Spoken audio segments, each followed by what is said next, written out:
उम्मीदपुर गांव में जमींदार घुंघरू सिंह का काफी बोलबाला था। गांव के लोग जमींदार की बात को कभी नहीं टालते थे। भले ही जमींदार गांव वालों से मुनाफा कमा रहा हो, लेकिन वो छोटे मोटे काम करके गांव वालों के दिल में जगह बनाए रखता था। एक रोज जमींदार गांव में अपने आदमी के साथ आता है। अरे जमींदार साहब, आप यहाँ? आपने मुझे ही बुला लिया होता।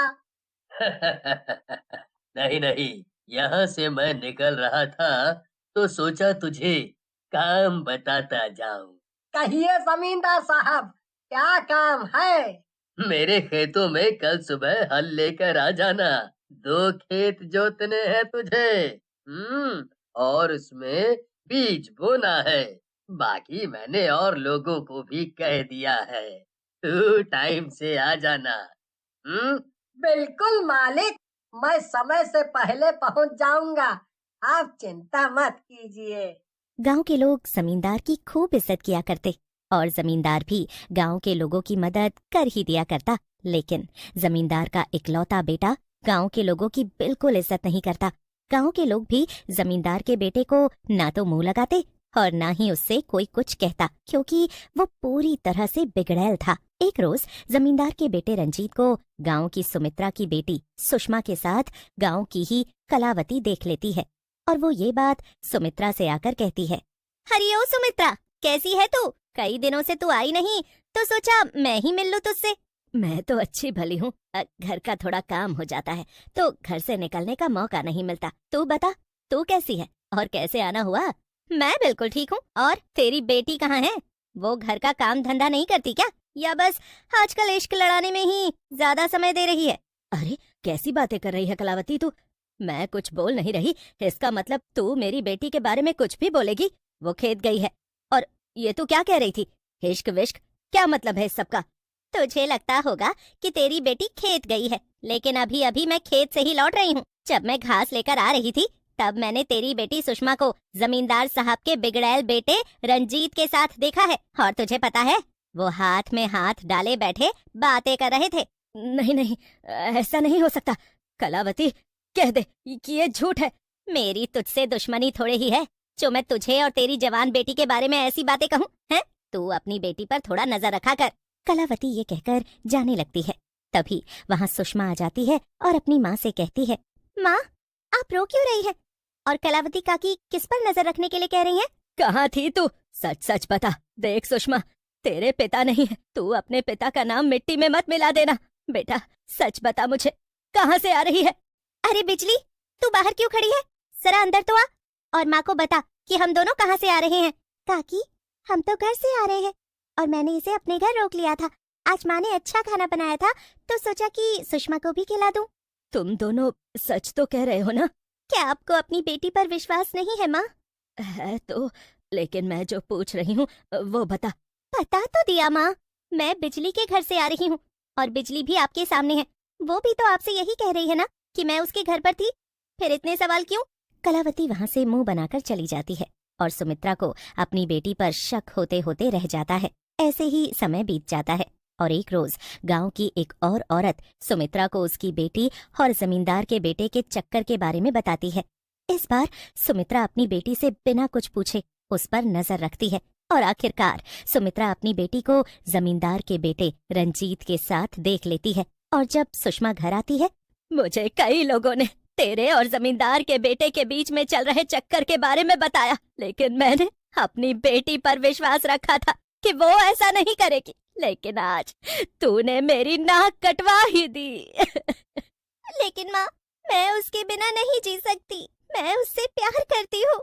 अगर जमींदार जी को ये बात पता लगी ना तो वो हमें गांव से निकाल देंगे। अगर हमें उन्होंने गांव से निकाला तो हम कहाँ जाएंगे?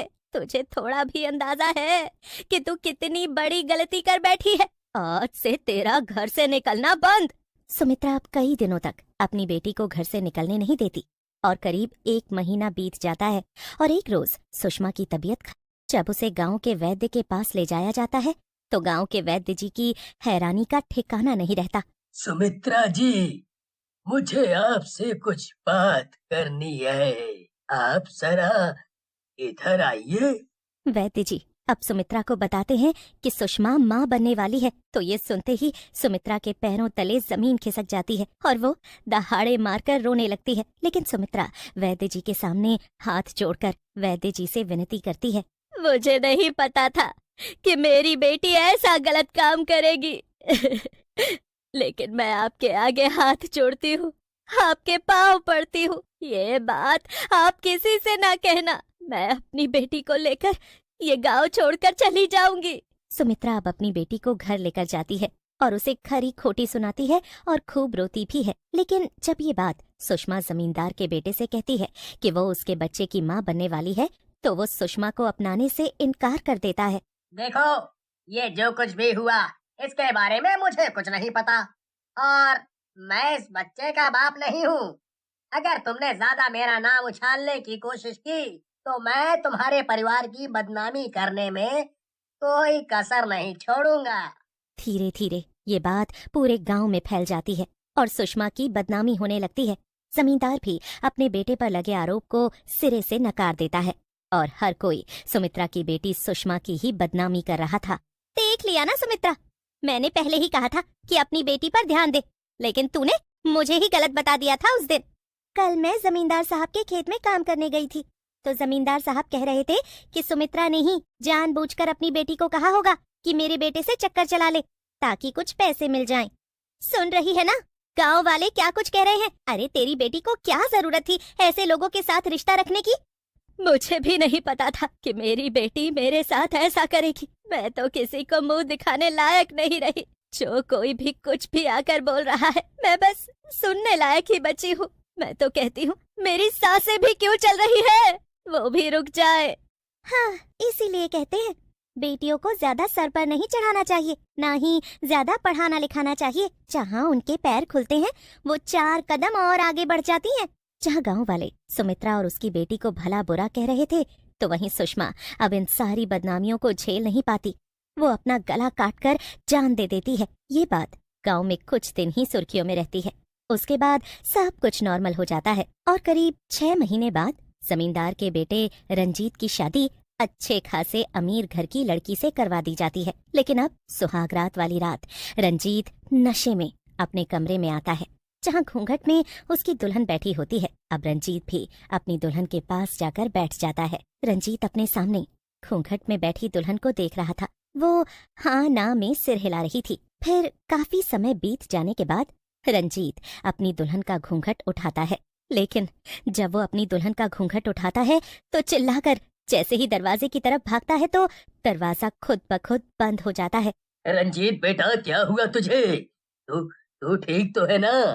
नहीं पापा, मुझे बाहर निकालो। यहाँ यहाँ कोई है। सरकटी दुल्हन, सरकटी चुड़ैल, मुझे कुछ भी समझ में नहीं आ रहा है। क्या हो रहा है आखिर?